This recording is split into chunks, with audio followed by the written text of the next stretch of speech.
facilitador James. Que a espiritualidade da Casa do Caminho, que aqui se encontra, esteja com todos nós, para que possamos colocar em prática os conhecimentos e nos fazermos seres melhores a cada dia. Que assim seja. Que assim seja. Muito boa noite, agora uma boa noite oficial. Muito boa noite aos meus caros irmãos, minhas caras irmãs. Que nosso Senhor Jesus Cristo esteja com todos vocês em seus lares, buscando dimensionar a grandeza do amor do Cristo em nossas vidas, na mente, no coração de todos os seus familiares. Hoje vamos concluir o capítulo 7, não é? Incrustação e a alma da terra. Fazendo uma ponte com este capítulo do livro A Gênese com o livro dos Espíritos. No capítulo 3 da primeira obra publicada por Allan Kardec, em 1857, e vamos deixar um registro que entre a primeira publicação do Livro dos Espíritos, que foi em 1857, e a publicação do livro A Gênese ocorreu em outubro de 1868. Portanto, 11 anos após a publicação do Livro dos Espíritos. E quando o professor Rivail, tecendo perguntas e recebendo respostas no Livro dos Espíritos, conforme todos vocês sabem que ela é dividida em 4 partes, né? A primeira parte do Livro dos Espíritos fala da criação, da formação dos mundos. E neste capítulo 3 do Livro dos Espíritos, da criação, há uma pergunta que eu vou fazer uma relação com o tema da Gênese, porque o próprio Kardec iria afirmar que após 11 anos da publicação do Livro dos Espíritos, a humanidade estava mais preparada intelectualmente e cientificamente para entender os estudos mais aprofundados do livro A Gênese. E a pergunta 39 do Livro dos Espíritos diz o seguinte: poderemos conhecer o modo de formação dos mundos? Essa foi a 39ª pergunta do Livro dos Espíritos. Poderemos conhecer o modo de formação dos mundos? A resposta dos Espíritos: tudo o que a esse respeito se pode dizer e podeis compreender é que os mundos se formam pela condensação da matéria disseminada no espaço. Essa é a resposta que os Espíritos deram. O que podemos dizer, não é que foi pela condensação da matéria disseminada no espaço. E a matéria condensada é o quê? A energia. O que é a matéria? Um estado de energia condensada. E quando os espíritos responderam a Kardec em 1857, o que eu posso até o presente momento dizer que é um estado de energia condensada, mas 11 anos depois, os espíritos iriam apresentar uma tese de estudo muito profundo sobre a origem do universo, conforme vocês estudaram exaustivamente no capítulo 7, no capítulo 6, onde nós falamos sobre uranografia. Então, o estudo de hoje, as nossas reflexões, é sobre a teoria, não é? É uma hipótese, uma teoria. A teoria da incrustação e a teoria da alma da Terra, não é? Então, nesse item, teoria da incrustação, quanto tempo o planeta levou para chegar a essa formatação que nós temos, que o planeta Terra tem, não é? E aí ele diz assim, apenas por não deixar de mencioná-la, falamos desta teoria que nada tem de científica, mas que, entretanto, conseguiu certa repercussão nos últimos tempos e seduziu algumas pessoas. Acha-se resumida na carta seguinte. Isso não tem nada, meus amigos, de científico, é apenas uma especulação, é uma teoria. Mas a gente pode, não é Vera Falcão, apertar a mente de Dona Fátima Andrada para Dona Fátima pensar. Vamos pensar um pouco, não é? Sobre essa teoria da alma da Terra. O que nós podemos antecipar é que o espírito, quando ele está encarnado, ele é uma alma encarnada. É o espírito que está atrelado ao corpo físico. Mas quando ele deixa o corpo físico, ele se torna espírito. Porque alma e espírito é a mesma coisa. A diferença é que é o espírito que está preso temporariamente ao corpo físico, encarnado, vamos dizer assim. Mas, ô James, e a Terra tem alma, tem espírito? Isso são especulações. Para que a gente pense, analise e cheguemos às nossas conclusões. Isso aqui não é uma afirmação, são hipóteses que poderemos fazer com que todos pensem o que significa a alma da Terra, o que significa a alma do cosmos, o que significa a alma do sistema solar, a alma do Sol, a alma das galáxias, o nosso microcosmos. Como vocês viram aquele estudo, não foi, Graça, que eu passei aqueles vídeos, que foi a viagem do microcosmos ao macrocosmos. Existe inteligências, princípios inteligentes em tudo, conforme nós vamos ver mais adiante sobre essa questão do princípio inteligente ligado à alma da Terra. Deus, segundo a Bíblia, criou o mundo em 6 dias. Foi isso mesmo, Dona Fátima? Deus criou o mundo em 6 dias, segunda, terça, quarta, quinta, sexta, e sábado ele descansou, dona? Então vamos ver, não é? Deus, segundo a Bíblia, criou o mundo em 6 dias, 4.000 anos antes da era cristã.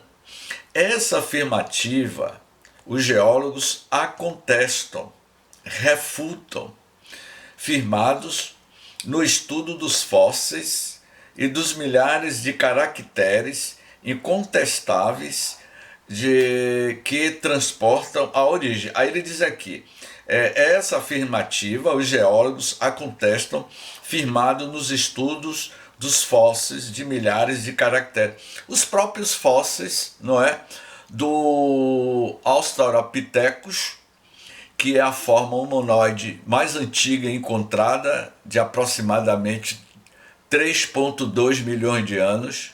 Foi encontrada o Homo habilis de 2 milhões e 300 mil anos atrás. Depois foram encontrados no continente africano o Homo erectus, que tem 2 milhões de anos, fósseis de 2 milhões de anos, não é? Depois foi encontrado no interior da Alemanha, numa cidade chamada Hindenburg, que foi batizado como Homo de Hindenburg. Esses fósseis têm aproximadamente 600 mil anos. O Homo de Neandertal, que é o mais conhecido de todos, não é?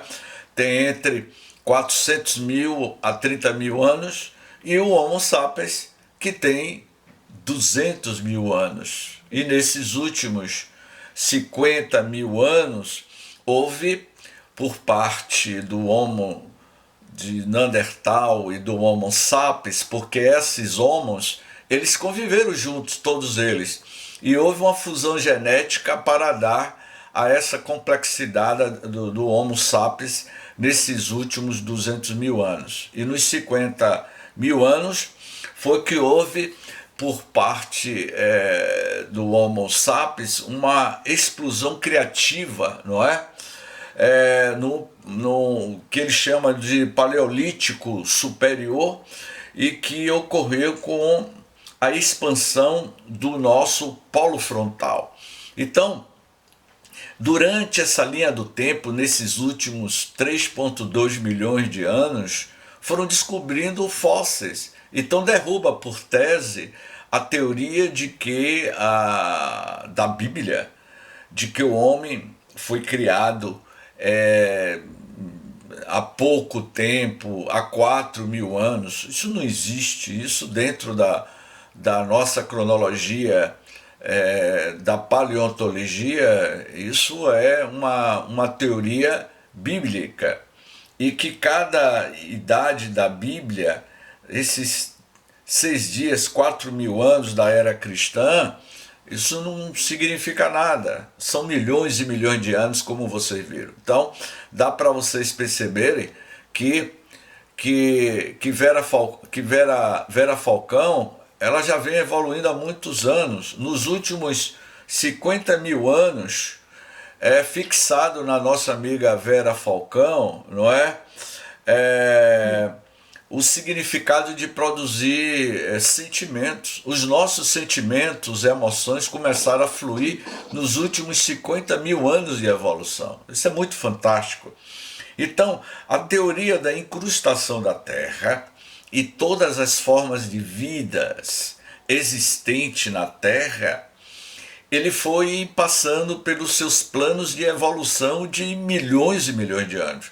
Isso não significa, minha amiga Vera, que nós paramos na raça humanoide, na raça de Homo sapiens. Eu estou Homo sapiens, mas futuramente seremos ou teremos outro tipo de raça completamente diferente. Você viu que do Australopithecus até o Homo sapiens houve evolução de mais de 3 milhões de anos de evolução genética, biológica. E a Terra, no seu processo de incrustação, como ele diz aqui na teoria da Bíblia, né? Que a Terra há milhões de anos. Entretanto, a Escritura disse a verdade e também os geólogos. E foi uma simples compônio. Quem os pôs de acordo, ensinando que o nosso globo não é mais do que um planeta incrustador, muito moderno, composto de matérias muito antigas. Essas matérias, conforme nós a estudamos, que durante aproximadamente 21 milhões de anos, o planeta Terra foi bombardeado por asteroides. E esses asteroides carregavam, não é? Aminoácidos, não é? Carregava partículas de água que iria, depois de milhões de anos, surgir o que nós conhecemos como mares. É muito fantástico, sabe por quê? O corpo humano é composto de 70% de água, não é? A Terra, a Mãe Gaia, o planeta Terra, é composto praticamente 70% de água, e o corpo humano também é composto de 70% de água. Então nós somos seres, vamos dizer assim, que vivemos mais no mundo aquático do que no mundo da matéria densa, porque o mundo é mais povoado do mundo líquido, não é? E é uma substância fantástica para a origem e para a incrustação da Terra. Após o arrebatamento do planeta desconhecido, que chegara à maturidade ou de harmonia com o que existiu no lugar que hoje ocupamos, a alma da Terra recebeu ordem de reunir seus satélites, que no nosso caso, o nosso satélite é a Lua, né? Para formar a Terra atual, segundo as regras do progresso, que tudo e por tudo está em tudo, Não existe o caos, significa harmonia na criação do universo. 4 apenas desses astros concordaram com a associação. Aí ele vai dizendo aqui algo muito interessante, né? Vocês estão acompanhando aí, não é? 4 apenas desses astros, desses satélites, não é? Que existia na terra, ao redor da Terra, logo no início da sua formação, há mais de 4 bilhões de anos, concordaram. É como se dissesse que a Terra tem inteligência para concordar com a associação que lhe era proposta. Só a Lua persistiu na sua autonomia. Houve um astro errante que chocou-se com a Terra, havendo uma explosão, e dessa explosão iria surgir a Lua. Um pedaço dessa explosão, o choque de um planeta errante contra a Terra no início da sua formação, iria dar origem ao que nós conhecemos hoje como a Lua, o nosso satélite. E nessa explosão, que levou milhões de anos, a Lua estava próxima da Terra naquela época a 21 mil quilômetros. Hoje a Lua está a 400 mil quilômetros. Então imagine a influência gravitacional da Lua sobre a Terra, a Lua próxima a 21 mil quilômetros de distância da Terra. Era um caos total, não é? Não é isso, Vera? Você que está balançando aí a cabeça. Não é isso? Então, ele diz assim, quatro apenas desses astros concordaram com a associação que lhe era proposta. Só a Lua persistiu na sua autonomia, visto que também os globos têm o seu livre-arbítrio. Aqui eu grifei, visto que os globos têm seu livre-arbítrio, os planetas têm livre-arbítrio, as estrelas têm livre-arbítrio, as galáxias têm livre-arbítrio. Eu gostaria que na hora da segunda parte dos estudos a gente fizesse alguns questionamentos sobre isso, não é? E que vocês pensassem. O que é o livre-arbítrio? Nós temos o livre-arbítrio de decidir o que nós desejamos para a nossa vida. Você tem todo o livre-arbítrio de seguir pela estrada da direita ou a estrada da esquerda, não é? Então significa que os planetas têm livre-arbítrio? Vamos ver mais adiante? Vamos lá.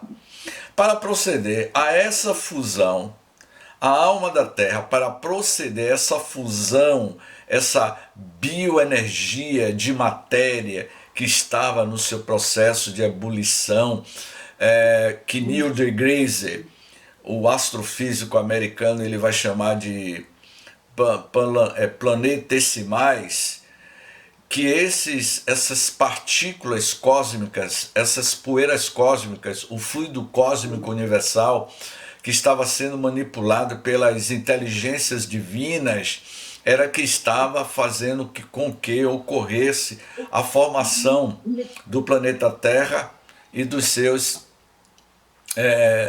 satélites, não é? E que depois se tornou apenas um único satélite que nós conhecemos hoje como a Lua.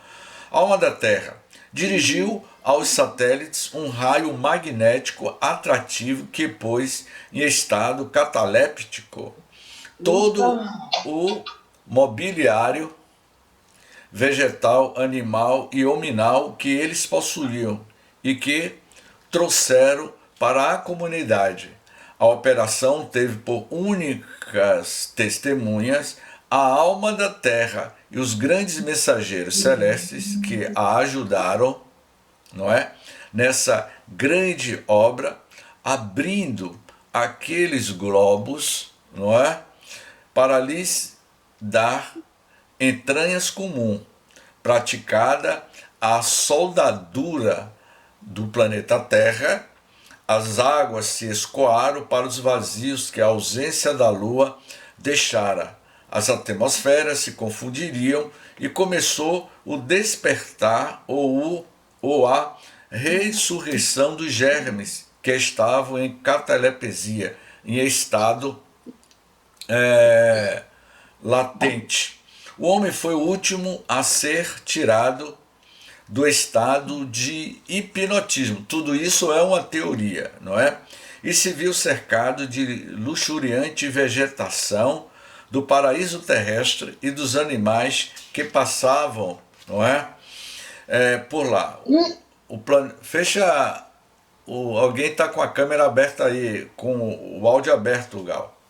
O planeta Ásia, como ele diz aqui, trouxe a raça amarela, não é?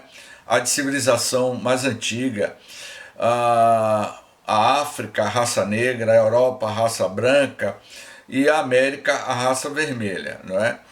A gente conhece esses estudos no livro A Caminho da Luz.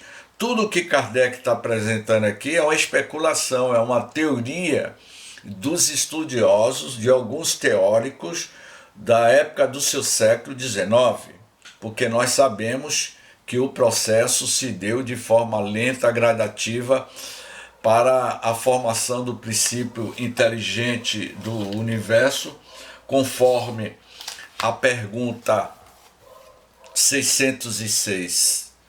Eu acho que essa pergunta 606 do Livro dos Espíritos, do capítulo 11, dos três reinos, dá uma definição profunda e responde e derruba por terra essa tese da incrustação da Terra. A pergunta 606 do Livro dos Espíritos. Depois vocês olham aí. A pergunta é: de onde tiraram os animais o princípio inteligente que constitui a alma de natureza especial de que são dotados? De onde tiram os animais o princípio inteligente que constituiu a alma de natureza especial de que são dotados? E a resposta que os espíritos deram: do elemento inteligente universal. Todos nós tivemos o princípio inteligente do universo, não é? E aí, uma subpergunta: então emana de um único princípio a inteligência do homem e dos animais e de todas as formas de vida? Sem dúvida alguma, entender que os animais e todos nós, nessa pergunta 606 que eu formulei, sobre de onde tira os animais o princípio inteligente que constitui a alma de natureza especial de que são dotados, do elemento inteligente universal. Esse elemento inteligente universal foi criado por quem? Por Deus, conforme está na primeira pergunta do Livro dos Espíritos, que é Deus. Deus é a inteligência suprema, causa primeira ou primária de todas as coisas. Então ele é o princípio de tudo, que criou tudo o que nós entendemos de elementar no princípio para a criação de todas as formas de vidas que existe nos mundos, nos universos, tanto no universo físico, tanto quanto nos universos paralelos, o universo da primeira, nesse universo físico que está na primeira dimensão, que é o nosso universo físico, o segundo universo, o terceiro, o quarto, o quinto, o sexto universo e assim sucessivamente.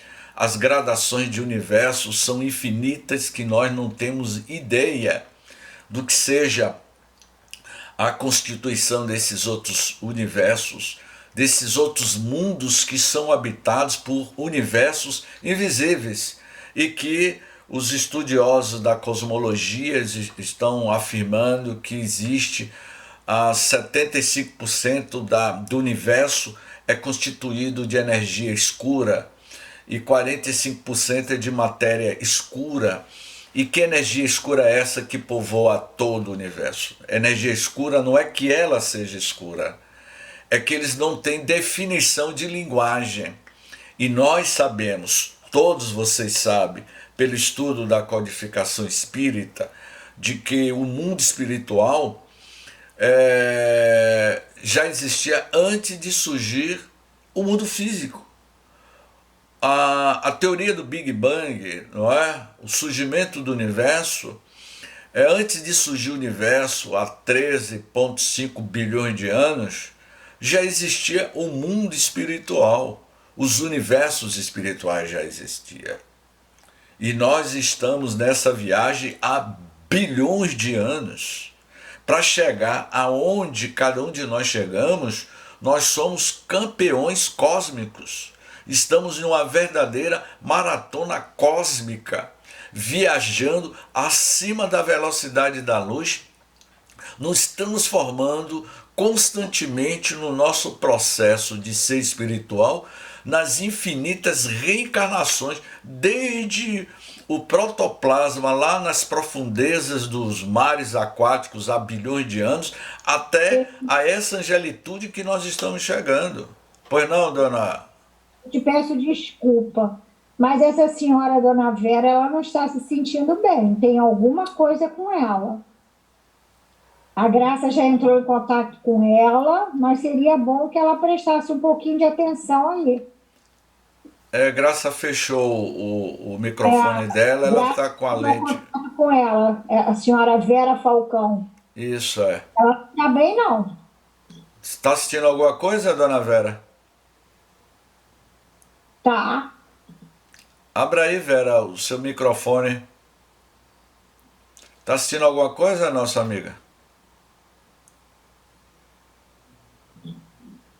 Vera? Oi, uma inquietação, eu não consigo entender, não consigo lhe acompanhar. É um mal-estar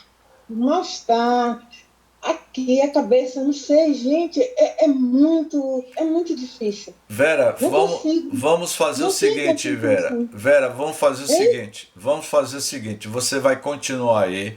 Quando terminar os estudos, nós vamos fazer uma prece, um direcionamento de prece para você, tá certo?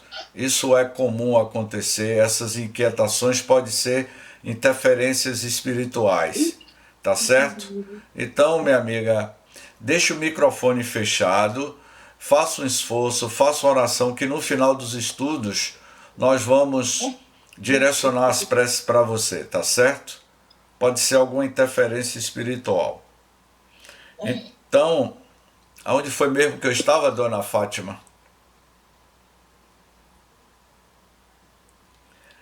Bom, então, o que eu estou querendo dizer, que me fugiu agora aí, onde foi, alguém me ajude aí, onde foi mesmo que eu parei? Qual foi o ponto que eu parei?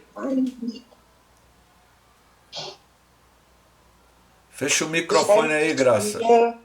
Que já existe o mundo espiritual antes do mundo material. Eu não ouvi, repita aí de novo, não ouvi não, Eliane. Já existia o mundo espiritual antes do mundo material. Ok. Então, antes de surgir o que nós conhecemos hoje como o mundo físico, o universo físico, Eliane, já existia o mundo espiritual. E o que eu acho maravilhoso é que nós somos essa potência divina em evolução, não é? Em evolução. E que nós estamos no nosso processo cíclico de transformação, de busca de autoconhecimento, de reforma íntima, e essa luta para a nossa transformação espiritual, ela ocorre de dentro do nosso mundo íntimo para fora, não é? Então, a teoria da Terra, da alma da Terra, que tudo está no seu processo de evolução, as nossas angústias, as nossas incertezas, mas há algo que podemos dizer que dentro da casa de meu pai há muitas moradas, e que todos nós somos moradores espirituais, cada qual no seu nível de evolução, buscando o nosso autoaperfeiçoamento, não é?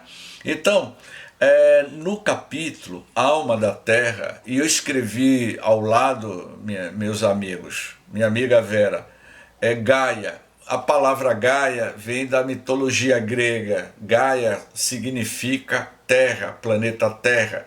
Cada um de nós possuímos 8 chakras, são os nossos plexos solar.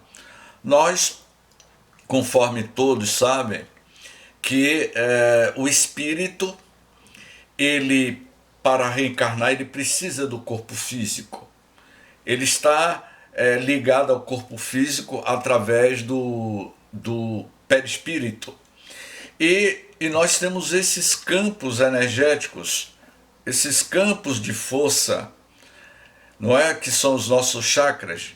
A teoria da alma da Terra, a teoria de Gaia, não é? E como eu fiz uma palestra no início desse ano sobre a ecologia centrada no valor do espírito, e que eu dizia que a Terra, ele é um organismo vivo, não é? A alma da Terra no sentido figurado. Vejamos bem a teoria de Kardec ao tempo do século XIX, não é? A alma da Terra desempenhou papel principal na teoria da incrustação. Vejamos se esta ideia tem melhor fundamento. Então, Kardec não está afirmando, entendeu, minha amiga Vera? Tranquilo, Vera, vamos devagarzinho que todo mundo aqui é aprendiz, Vera. De vez em quando me dá uma agonia na cabeça, Vera, que você nem imagina. De vez em quando eu começo a queimar aqui os meus neurônios, minha amiga Vera, que eu fico aqui, rapaz, aí tem hora que tico-teco fica, sabe, Vera? Fica assim, ó, para cima e para baixo. E aí quando eu vejo que são emoções que não me pertencem, eu aí tento colocar uma música, tento orar, porque eu percebo que pode ser influências externas, energias espirituais que todos nós captamos, porque muitos de nós somos verdadeiramente uma bucha, não é? E na qualidade de bucha a gente pode ir armazenando energias deletérias, energias negativas, como energias positivas, né? Então a gente tem que estar sempre buscando respirar fundo, fazer uma autoanálise, o que é o pensamento que me pertence e o pensamento que não me pertence. Mas é bom você falar aqui para o grupo, para que a gente possa realmente, em grupo aqui, a gente direcionar os nossos pensamentos para você no final do estudo. Então, voltando aqui para a alma da Terra. O desenvolvimento orgânico, não é? Está sempre em relação com o desenvolvimento do princípio intelectual. Olha que coisa interessante. Diogo está aí na sala, Gal, não é? Se o Diogo estiver aí na sala, dê um ar da graça aí, Diogo. O desenvolvimento orgânico está sempre em relação com o desenvolvimento do princípio intelectual. Nós sabemos que o espírito, quando ele vai evoluindo moralmente e espiritualmente, ele vai intelectualizando a matéria. E o que é intelectualizar a matéria? Não é? Significa que é o seu pensamento, onde é que está arquivado a matriz, a origem do pensamento, no espírito. Então é o espírito que vai influenciar a matéria. Então o corpo físico, o mundo em que nós vivemos, o mundo físico, ele vai passar pela influência da inteligência maior que existe na Terra, que é o ser humano. Então, no momento que você muda os seus padrões mentais, você vai mudando, não é? O seu corpo físico vai ganhando uma maior graciosidade.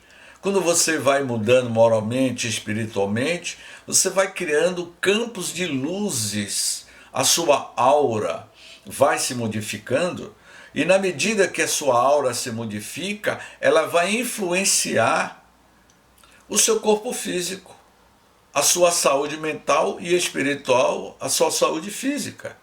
O pensamento influencia na saúde física, nas serotoninas, nas endorfinas.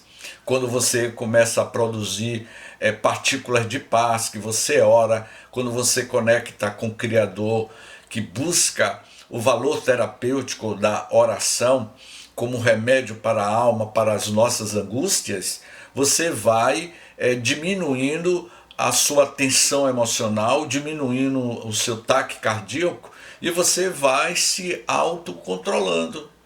Porque as nossas doenças, ela está mais no campo do campo psicossomático. Ela eclode no corpo físico porque já teve uma origem vamos dizer assim, uma antimatriz, que é o corpo emocional, o corpo espiritual. Então, o desenvolvimento, né, em relação com o desenvolvimento do princípio intelectual. O organismo se completa à medida que se multiplicam as faculdades da alma. O organismo se completa à medida que se multiplicam as faculdades da alma, ou seja, na medida que você vai evoluindo, como eu falei anteriormente, o seu organismo vai ganhando outra graciosidade. Eu diria, como meu amigo Luiz Carlos, Luiz, como os corpos, a estrutura corporal de habitantes de outros planetas mais evoluídos do que o nosso? Ele sofre esses corpos, conforme uma das perguntas do Livro dos Espíritos. Como é a biologia de corpos, de espíritos que habitam outros planetas mais evoluídos do que o nosso? Existem duas questões. Primeiro, os espíritos que habitam esses planetas, eles se utilizam da energia do fluido cósmico, do fluido do seu planeta, para a formação do seu próprio corpo. E segundo, a elevação espiritual deste espírito. Então significa que a Terra, na época em que nós éramos Australopithecus, o Homo habilis, tínhamos uma estrutura, uma condensação muito mais pesada. O Homo habilis chegava a 1,80 m de altura, a composição era muito maior, nós tínhamos um encéfalo bem maior, pesando 1.500 miligramas aproximadamente de massa encefálica, e hoje a gente está em torno de 1.250, se eu não me engano. Então, à medida que o espírito vai evoluindo, ele vai modificando a estrutura biológica do seu próprio corpo. O que aconteceu nesses últimos 50 mil anos com o Homo sapiens, não é? Que surgiu há 200 mil anos, e há 50 mil anos o seu lobo frontal, esse lobo frontal, ele foi avançando porque nós fomos desenvolvendo a intelectualidade, o sentimento, a emoção. Então significa que o princípio inteligente do universo, que é o espírito, que está encarnado na Terra, no corpo físico, ele vai sim modificando a sua forma física, assim como o próprio planeta Terra. A Terra também vai evoluindo. Não tivemos nascimento, não estamos tendo a vida e não teremos a morte do corpo físico.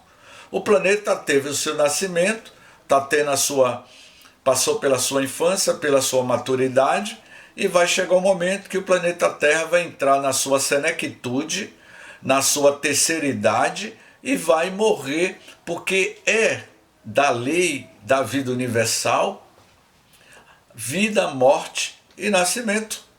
Então tudo.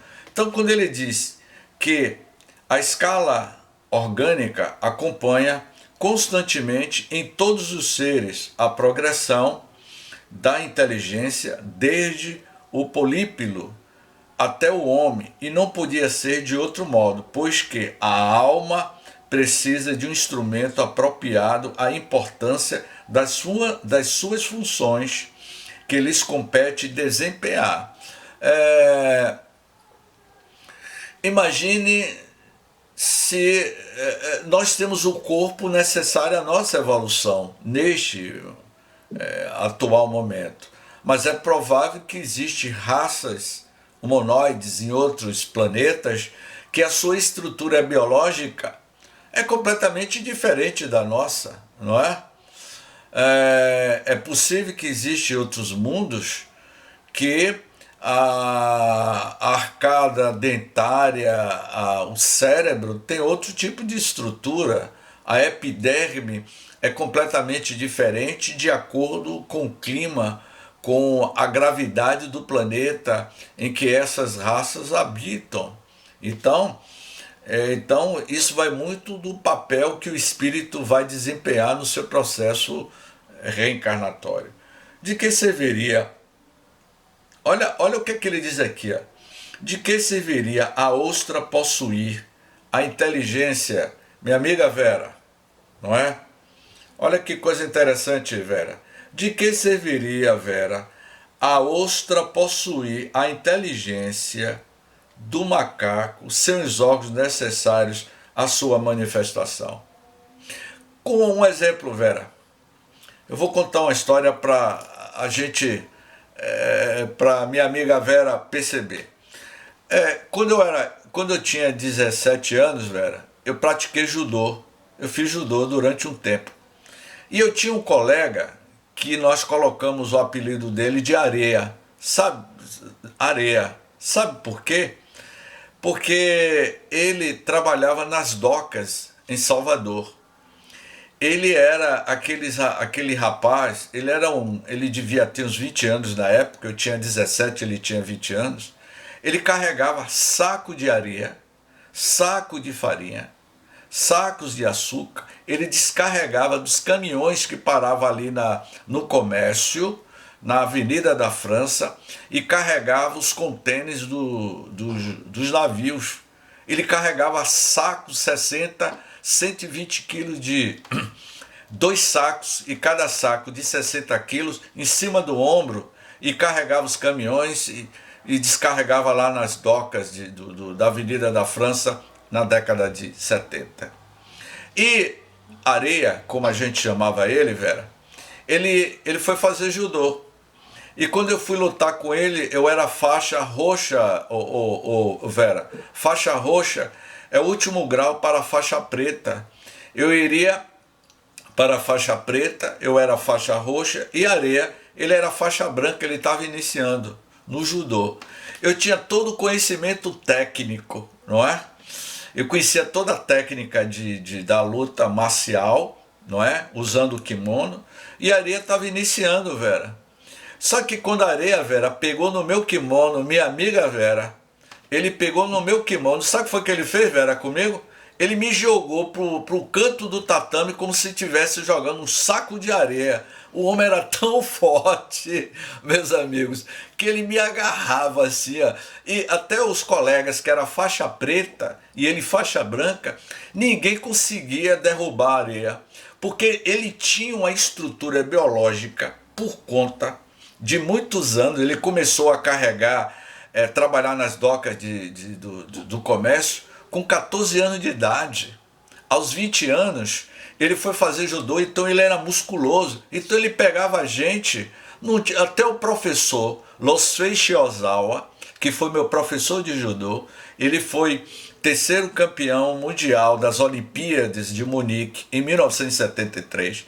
Quando Shiozawa ia lutar com ele, Shiozawa tinha dificuldade porque o homem era uma estrutura, uma massa muscular tão forte que ninguém conseguia derrubar ele. Por quê? Eu estou dizendo isso. Então, para mostrar a teoria aqui da ostra. De que serviria a ostra possuir a inteligência do macaco sem os órgãos necessários à sua manifestação? O que eu quero dizer que se a Areia dissesse para mim, James, você não quer ir trabalhar comigo lá nas docks carregando saco de açúcar? O que ia acontecer comigo? Fala aí, Aldo, o que ia acontecer comigo se eu fosse trabalhar nas docas? Hein, Aldo? Abra aí, Aldo. Sim. Se você fosse trabalhar nas docas, sim, com esse corpo físico aí, eu ia morrer. Então, com esse corpo físico, exatamente. Eu não ia aguentar. Ele tinha já essa estrutura, mas com toda essa estrutura dele, sabe o que ele era? Uma pessoa amorosa. uma pessoa bondosa, uma pessoa de compaixão. Todo mundo gostava dele, uma pessoa carismática, mas ele tinha um biotipo assim de um homem grotesco, mas uma alma generosa. Então cada qual, a ostra tem o corpo que merece, o princípio que exala, e foi o assunto do estudo da segunda-feira que eu mandei aí para vocês, que eu fiz um programa com a minha amiga Cássia Teles e Januário Mires, na qual nós falamos sobre a evolução anímica. A evolução anímica dos animais. Os animais têm alma, e a gente chegou à conclusão que são... É claro que nós já atingimos um estágio de evolução diferente dos demais irmãos do reino animal inferior, tá certo? Então eu peço a todos vocês, anote aí, Aldo, a pergunta 606 do Livro dos Espíritos. De onde tira os animais o princípio inteligente que constitui a alma de natureza especial de que são dotados? Vocês vão estudar a 606, ou melhor, vocês vão estudar da pergunta 600 até a pergunta 610 do Livro dos Espíritos. Vocês vão entender, especialmente a questão 606 do Livro dos Espíritos, tá certo? Se, portanto, a Terra fosse um ser animado, servido de corpo a uma alma especial, essa alma, por efeito mesmo da sua constituição, teria de ser ainda mais rudimentar do que a do pólipo, visto que a Terra não tem sequer a vitalidade do planeta, ao passo que, pelo papel que lhe atribuíam à alma, fizeram dela um ser dotado de razão e do mais completo livre-arbítrio. Em resumo, 2 pontos. 1, como espírito superior, o que não é racional, porquanto nunca nenhum espírito se achou menos bem aquinhoado, nem mais aprisionado. Ampliada neste sentido, a teoria da alma da Terra tem então de ser arrolada entre as concepções sistêmicas e quiméricas, ou seja, tem que ser arroladas, não é uma verdade. Isso é uma hipótese, não tem nada comprovado cientificamente. Mas podemos abrir aqui, como eu disse a Dona Fátima, não é? Vamos apertar o pensamento de Dona Fátima com a última pergunta para que Dona Fátima pense, todos nós pensemos-nos. Por alma, Dona Fátima, por alma da Terra, pode entender-se mais racionalmente a coletividade dos espíritos incumbidos da elaboração e da direção de seus elementos constitutivos, o que já supõe certo grau de desenvolvimento intelectual. Ou melhor ainda, 2 pontos. O espírito a quem está confiada a alta direção dos destinos morais e do progresso de seus habitantes, missão que somente pode ser atribuída a um ser eminentemente superior em saber e em sabedoria. Ou seja, são os co-criadores, Dona Fátima, os espíritos tutelares, os engenheiros siderais que manipulam todas as formas de vidas, desde o reino mineral ao reino hominal. Tudo está em evolução. E aí ele vai concluindo, em tal caso, esse espírito não é propriamente falando a alma da terra, porquanto não se acha encarnado nela, nem subordinado ao seu estado material. É um chefe preposto ao seu governo, como o general é o comando de um exército. Eu vou traduzir, Dona Fátima, para a linguagem nossa, o que Kardec quer dizer. Ou melhor, Javisney não, viu? Por favor.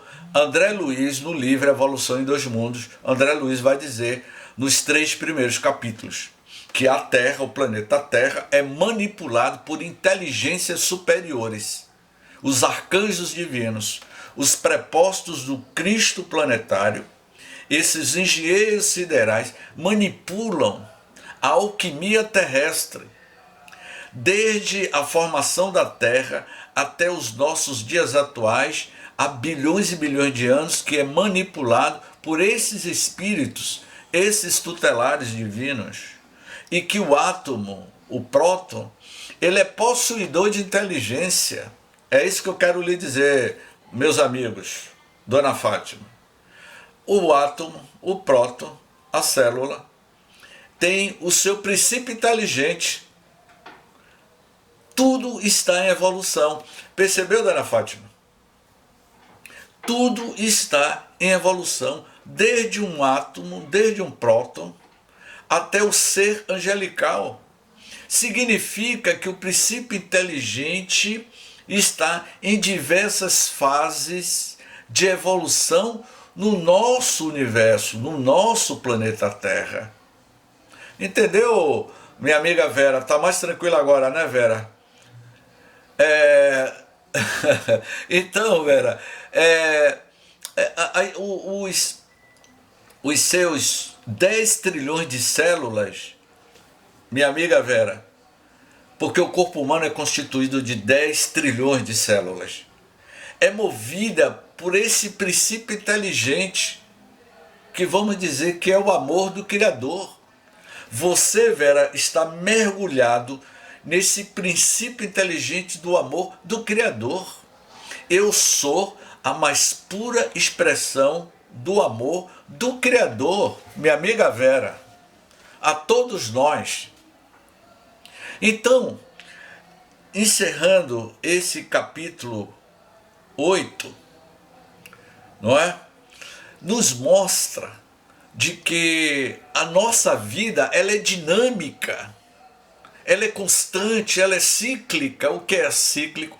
É de ciclo, é de fechar e abrir ciclos. Quantos ciclos você não já fechou, Vera?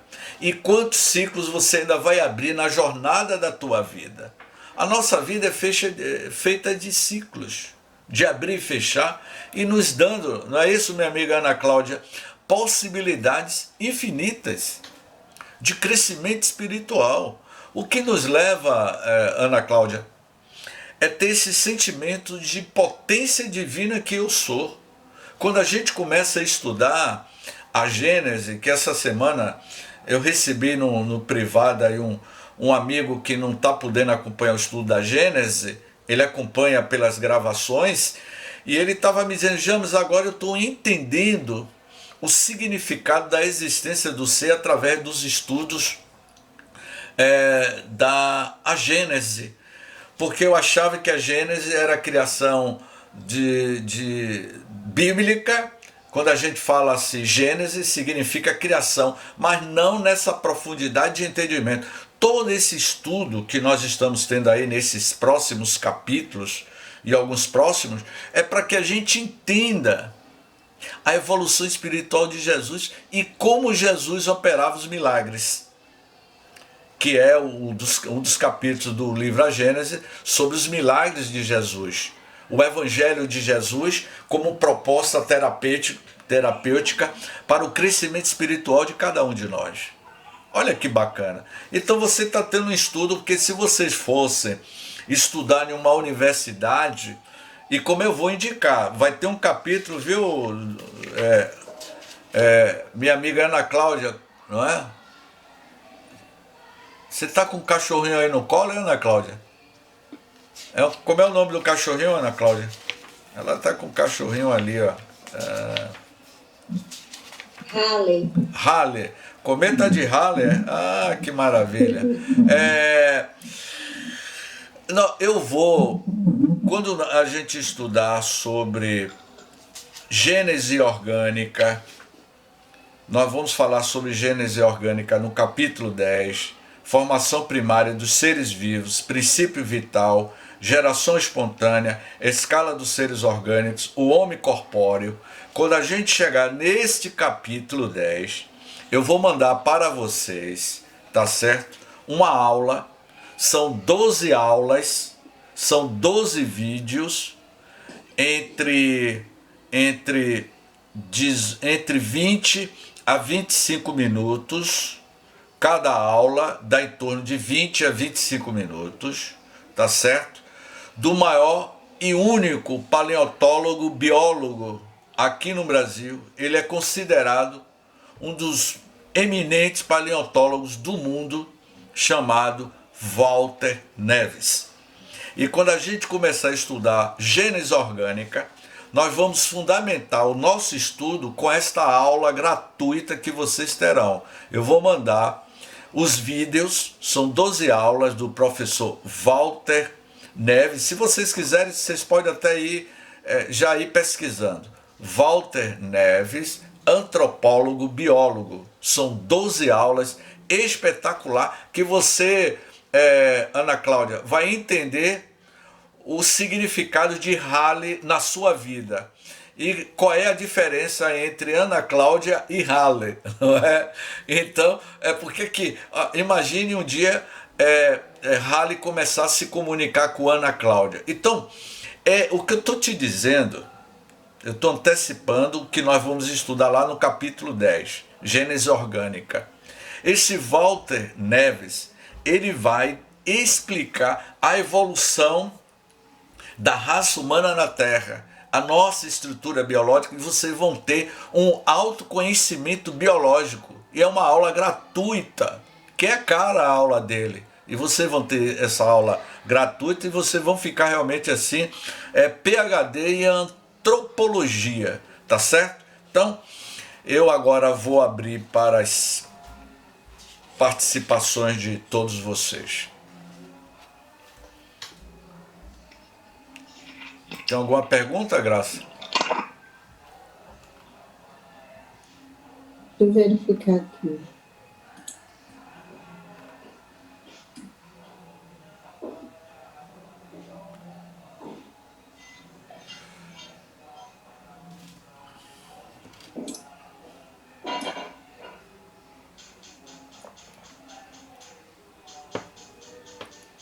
Se tem uma pergunta não ali, gostaria de saber de Suzana colocou: gostaria de saber mais sobre os universos. Há universos em dimensões diferentes? Há diferentes dimensões? Então, Ana, a minha pergunta hoje, obrigada, Graça. O que você estava falando dos universos, e aí eu fiquei pensando, é meio ficção científica, né? Então, tem esse universo nosso, tem um outro universo, uma outra dimensão que entra... Eu fiquei meio confusa. Não é bem confusa, mas sem acreditar direito, entende? Então vamos lá. Achando que é meio ficção científica e não é verdade. Então vamos lá. Se tem vários universos, a gente pode abrir um portal e ir para uma outra dimensão. Porque até então, só um pouquinho, até então, eu penso que o mundo espiritual está na nossa dimensão, né? Não é uma outra dimensão, o mundo espiritual. O mundo espiritual está na nossa dimensão. Né? Aí eu queria que você explicasse. Esse questionamento de Suzana é muito oportuno para que a gente dirime as nossas dúvidas, né? Nós vivemos em uma bidimensão, não é? Altura, largura e comprimento, não é isso? Somos bidimensional. Ô Suzana, imagine você, quando você está caminhando Tem um microfone aberto aí, que está fazendo ruído. Fecha aí, Graça, alguém está com o microfone aberto. Tem de luz, mas eu deixei porque eu acreditei que ele ia fazer algum questionamento. Ok. Mas o som não é o meu, não. Mas o teu não, né? Porque eu estou observando... O que está batendo aí não é o meu, não. De Lourdes Kennedy. Eu vou mutar aqui o de Lourdes Kennedy. Pode olhar que vai... Ok. Suzana, imagine você um mundo das sombras, quando a gente está caminhando na rua, nós observamos... Abra o microfone, só você, Suzana. Quando nós estamos caminhando na rua, nós não vemos a nossa sombra, Sim. não é? Agora imagine um mundo que a população é um mundo de sombras. Esse mundo ele não tem nem largura, nem comprimento e nem profundidade. A sombra não tem largura, comprimento e profundidade. Agora imagine dentro de uma residência, essa residência são sombras movendo dentro da residência. Agora imagine você pegar um objeto, como por exemplo, você pega uma caneta que tem largura, comprimento e altura, e eu coloco dentro daquela casa que é um mundo de sombras, que só tem uma única dimensão. Então, quando eu jogar um objeto, uma caneta ou uma maçã dentro daquele mundo, o que é que aquela população do mundo das sombras vão dizer? De onde veio esse objeto? Que estrutura de objeto é esse? Ele não tem a mesma estrutura bidimensional. Ele tem outra estrutura completamente diferente. E aí, de repente, eu meto a mão, pego o objeto, a maçã, e retiro. Ou seja, ele desmaterializa, ele sai daquele mundo bidimensional e eu trago para o meu mundo tridimensional. E aí o mundo que é bidimensional, a população que só tem uma bidimensão, vai ficar horrorizado querendo saber como foi possível. Então, existe a primeira, a segunda, a terceira, a quarta dimensão, que é narrado, minha amiga Suzana, praticamente toda a literatura espírita. Eu vou lhe dizer uma delas. A última obra psicografada por Divaldo Pereira Franco, No Mundo em Regeneração, ele narra no último capítulo do livro. Tem vários livros que falam sobre isso. Eu ficaria a noite toda aqui falando sobre quando se fala de dimensões, são realidades espirituais completamente diferentes. O mundo espiritual um exemplo. Quando você desencarna, a primeira experiência que a gente vai ter é o mundo do umbral. E como é que é constituída as colônias do mundo do umbral? Não é?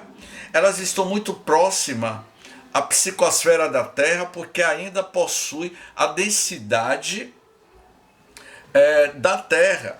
Quando você vai saindo do umbral de uma colônia espiritual muito próxima da Terra, são as colônias chamadas umbralinas, muito próxima da Terra, e que a gente vai modificando os nossos padrões, nós vamos entrando em outras faixas, em outras dimensionalidades, que o espírito que ainda tem uma carga perispiritual mais densa, mais pesada, não consegue entrar nessas outras dimensões. A dimensão é uma questão de faixas de frequências energéticas. Percebeu? Como, por exemplo, o livro Libertação, de André Luiz, o espírito de Maria Matilde vem, não é? Para resgatar Gregório, o espírito das trevas, 1000 anos praticando mal, e aí aquela equipe de espíritos pede para que Matilde venha, que é a sua mãe, e o espírito aparece, André Luiz e eles veem o espírito, mas Gregório não via o espírito por quê? Porque ele estava vibrando em uma faixa, em uma dimensão, em uma vibração psíquica criada por ele, que ele não conseguia ver as faixas de vibração que Maria Matilde vibrava. E aí ela se materializou naquela faixa de vibração que ele se encontra. Como, por exemplo, o próprio André Luiz, e no livro Nosso Lar, ele vai dormir, ele dorme, Suzana. Ora, James, mas o sonho não é quando a pessoa está no corpo físico, mas no mundo espiritual, os espíritos sonham. E quando ele sonha, ele deixa o perispírito e vai para outro. Para onde? Para outras dimensões completamente diferentes. O que nós chamamos de dimensões, o que a ciência chama de dimensões e o que nós chamamos, são realidades espirituais completamente diferentes. Então são infinitas, entendeu? Quando Susana Paulo de Tarso, o apóstolo Paulo, disse que o meu corpo foi levado até o sétimo céu, até o nível, é tudo uma questão de nível de vibrações, entendeu? Hoje na Terra, às vezes a gente não, às vezes você consegue ver algo que o outro não consegue ver, não é? Quer ver um exemplo? Essas brincadeiras que tem aí de você, 7 erros, né? Você descobrir 7 pessoas, alguma coisa, algum animal, você percebe que tem pessoas que têm uma capacidade de enxerga, e tem outros como eu, né, Susana, que tem a maior dificuldade de conseguir enxergar com rapidez. Então é tudo um estágio. As dimensões são faixas de evolução espiritual do universo, dos mundos que compõem tudo, entendeu? É fascinante. Eu lhe indicaria, eu não sei se você está começando a estudar agora, mas você estudar o livro Evolução em Dois Mundos, você vai achar muita coisa interessante. Eu tenho, mas eu nunca li. Eu tenho ele. Vou estudar. Então, veja Evolução em Dois Mundos. Você vai ver o que são as faixas. Tá certo? Mais alguma pergunta? Obrigada. Nada, minha querida. Nós vamos fazer agora, tem mais alguma pergunta? Se não tiver, nós vamos fazer uma prece de oração aqui para a nossa irmã Vera Falcão e para todos nós, não é? Ok, Ana Cláudia, um abraço para você. Então, eu vou pedir aí a alguém que faça uma prece envolvendo a nossa irmã Vera Falcão. Se não tiver ninguém que se coloque, eu vou fazer. Tem não? Então, eu vou pedir aos caros irmãos e às caras irmãs que nesses momentos em que nós estamos vivendo os nossos momentos de lutas, de incertezas, de emoções, de angústias, das nossas pressões psicológicas e emocionais. Quem não está atravessando momentos delicados e que necessitamos mais do que nunca de cada um estender as suas mãos terapêuticas e auxiliar o nosso irmão em caminhada. Jesus nos ensinou, quando estivéssemos falando em seu nome, ele se faria presente. Sendo assim, que nesses momentos das nossas incertezas e de pressões negativas, as interferências espirituais que muitas das vezes nós passamos, vamos evocar a imagem de Jesus. Lembrar do momento em que Jesus estava seguindo para o Monte das Oliveiras e pregar para o monte do Sermão da Montanha e pregar as bem-aventuranças.